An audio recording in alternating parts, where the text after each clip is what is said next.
Bem-vindo, bem-vinda ao meu canal YouTube. Preparei uma reflexão extremamente atualizada e muito interessante para a nossa caminhada na história da fé cristã.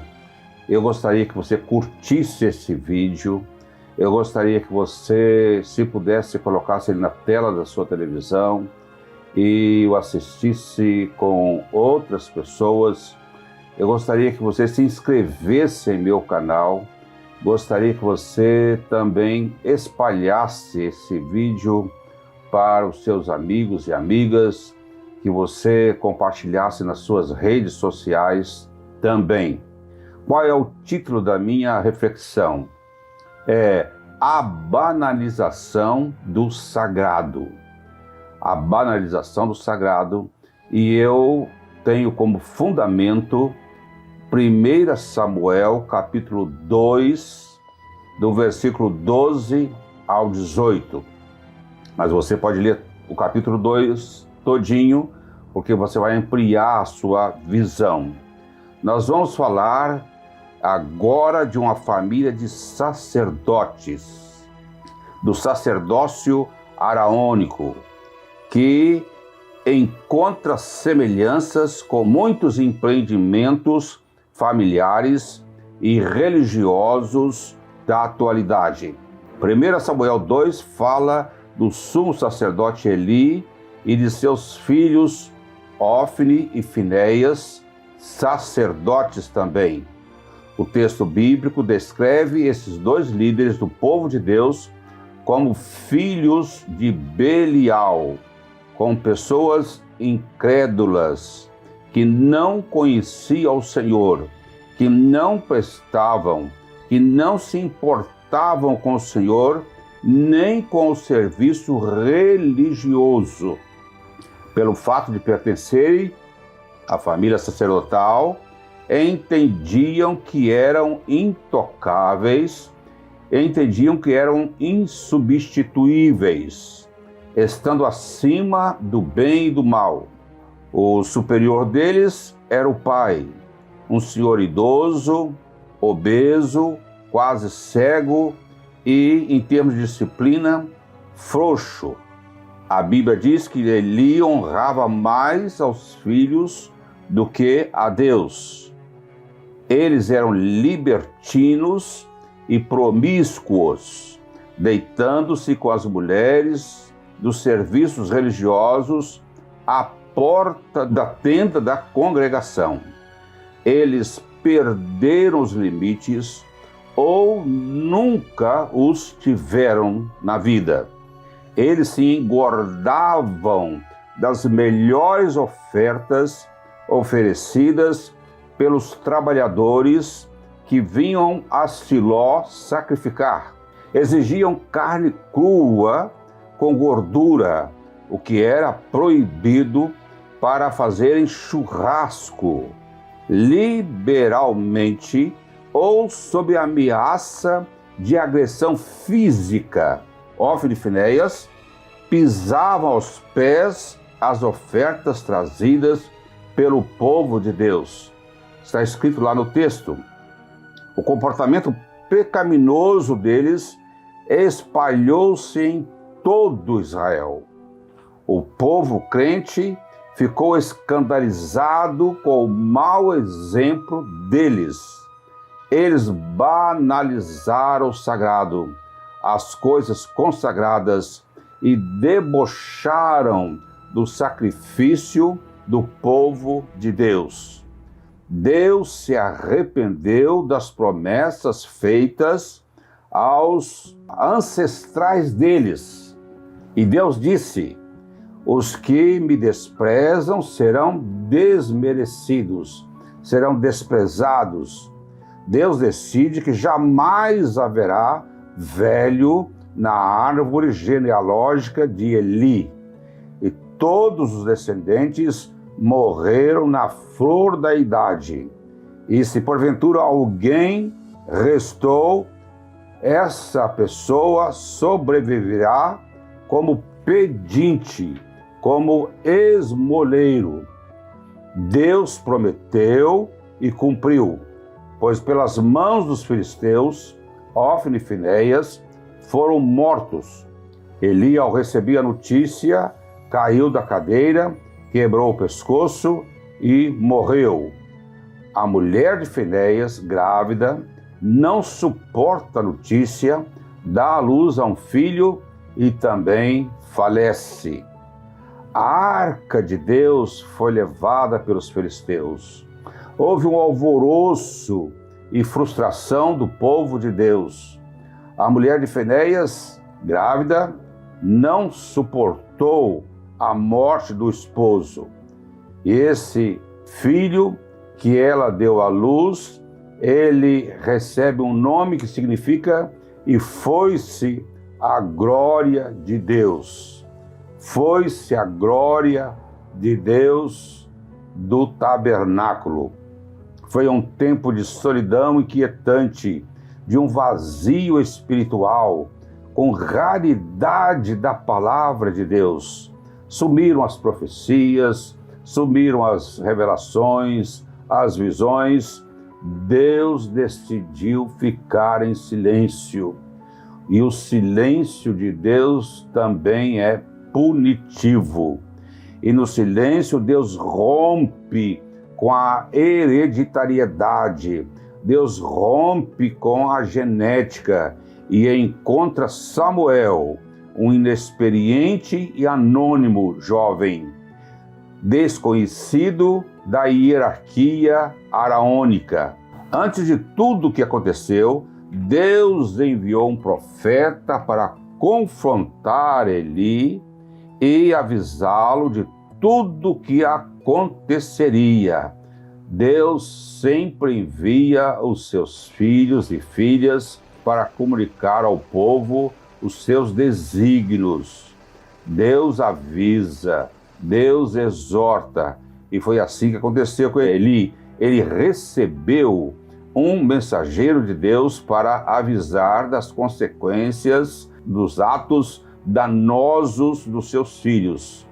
Deus continua levantando ainda hoje profetas, como na atualidade, para confrontar lideranças incrédulas que arrancam lã das ovelhas para comercializarem.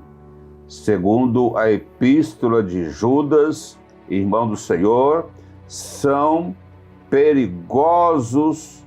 Esses pregadores são perigosos como rochas submersas. Apacentam a si mesmos.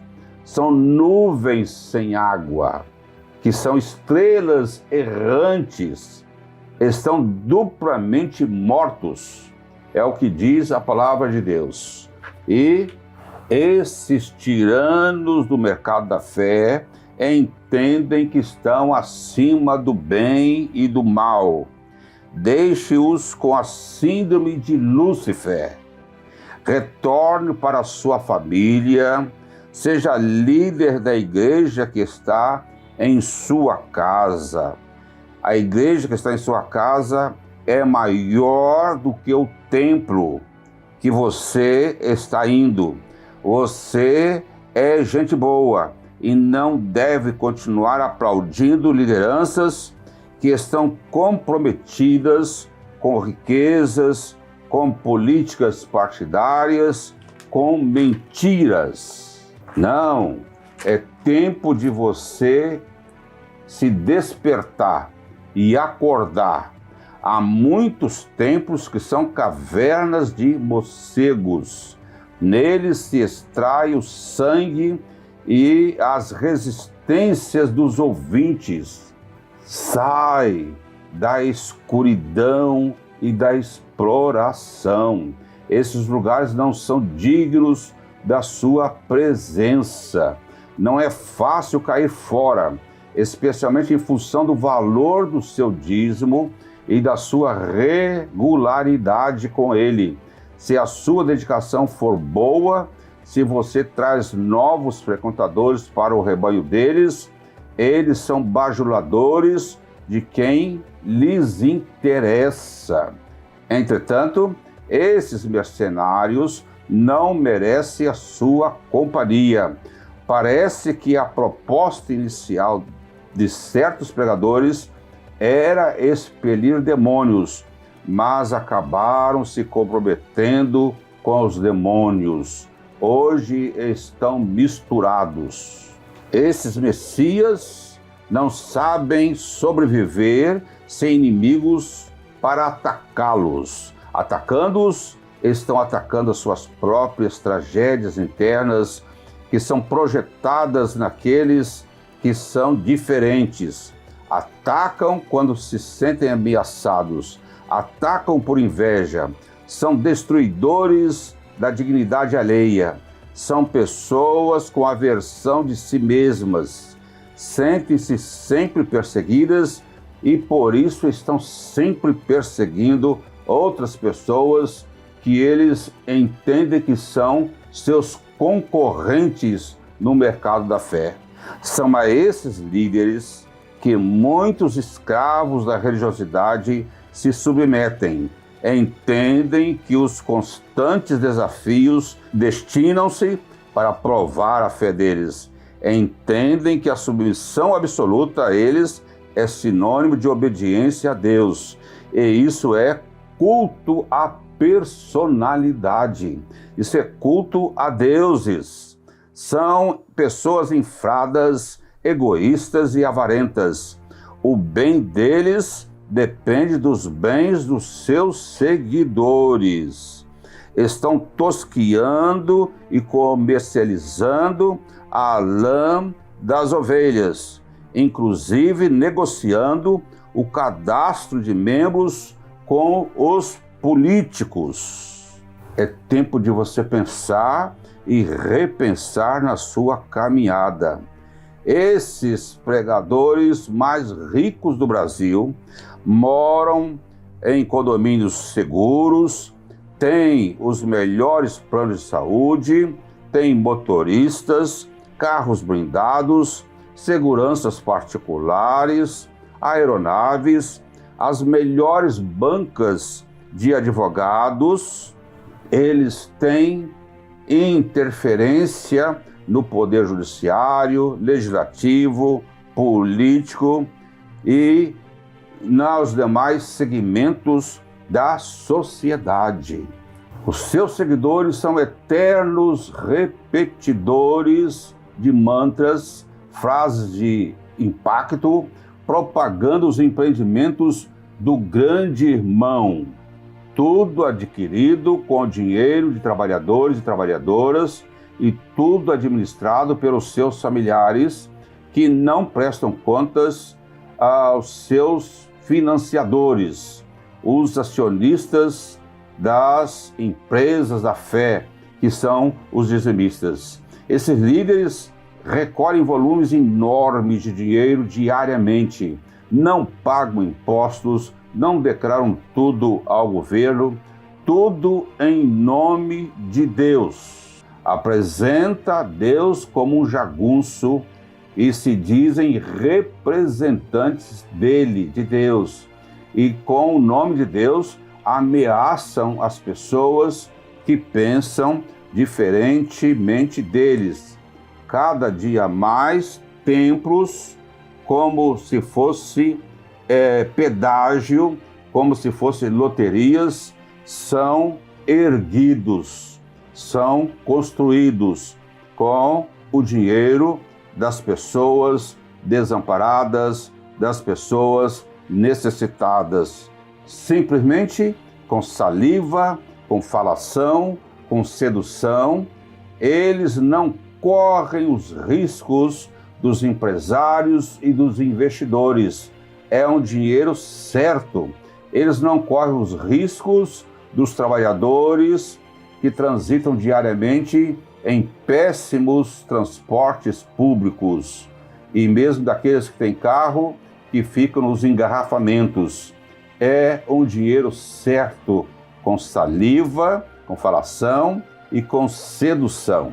Meu amigo, minha amiga, eu me despertei para sacudir você que está sonâmbulo, encantado com o cântico da sereia, Esse encantamento dilui a sua esperança enquanto você colabora com a construção do bezerro de ouro e gira ao seu redor e nunca encontra você mesmo.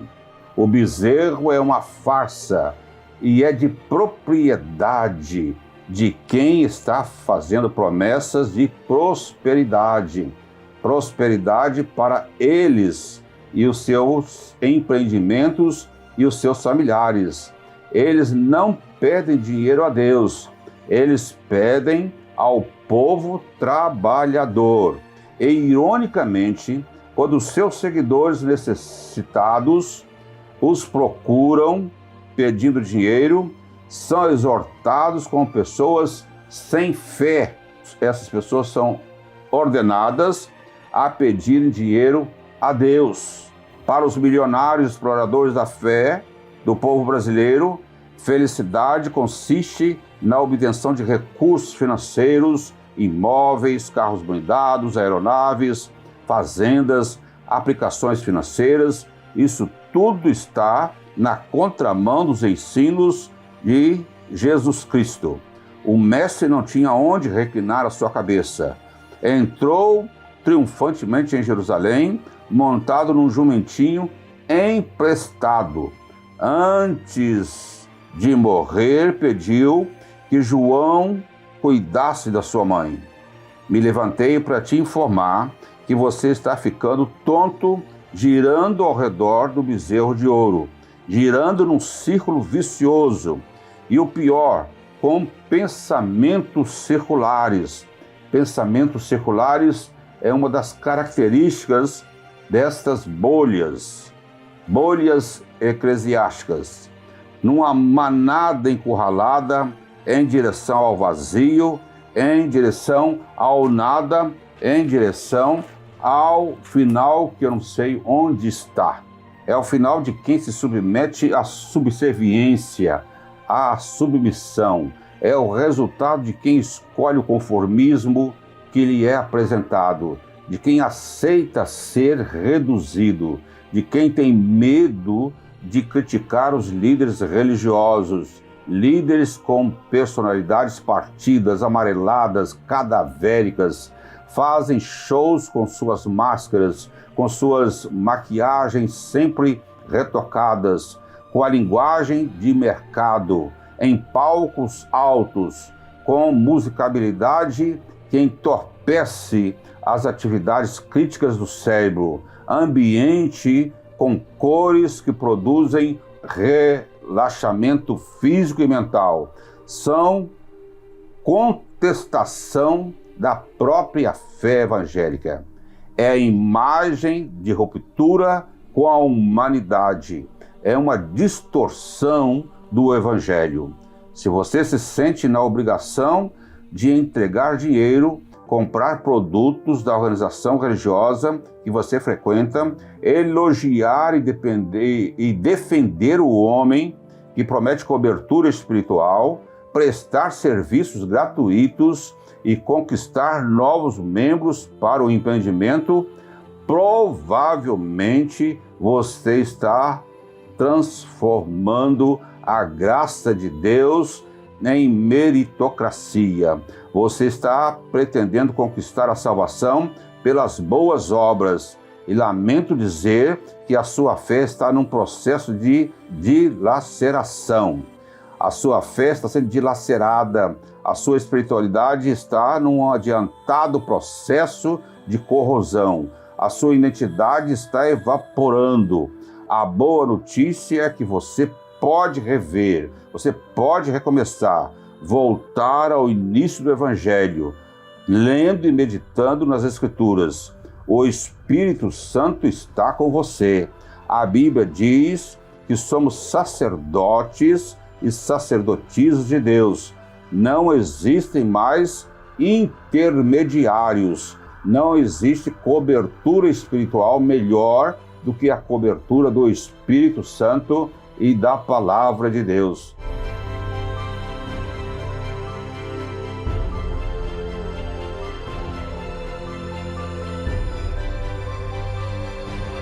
Eu desejo coragem, eu desejo fé para você, eu desejo saúde e a bênção de Deus. Muito obrigado.